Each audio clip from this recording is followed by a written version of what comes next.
এই 4টি স্বপ্ন দেখলে কাউকে কিছু বলবেন না, না হলে এর ফল কিন্তু লাভ করতে পারবেন না। জানার আগে আপনিও যদি বিশ্বাস করেন বিপদে পড়লে রক্ষা করবেন ভগবান শ্রীরাম, তাহলে ভিডিওটিতে একটি লাইক করে আর কমেন্টে জয় শ্রীরাম অবশ্যই লিখবেন।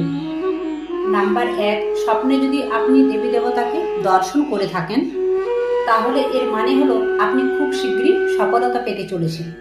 নাম্বার 2, স্বপ্নে যদি নিজের বা প্রতিবেশীকে মৃত্যু স্বপ্ন দেখেন তাহলে কিন্তু এটি দেখা অশুভ নয়, এটা দেখা কিন্তু আপনার জন্য শুভ সংকেত নিয়ে আসে।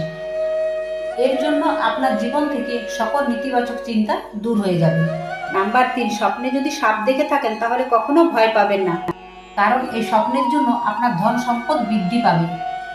নাম্বার 4, স্বপ্নে যদি কখনো জলে মাছ দেখেন তাহলে বুঝবেন আপনার জীবনে ধন সম্পত্তি বৃদ্ধি পাবে।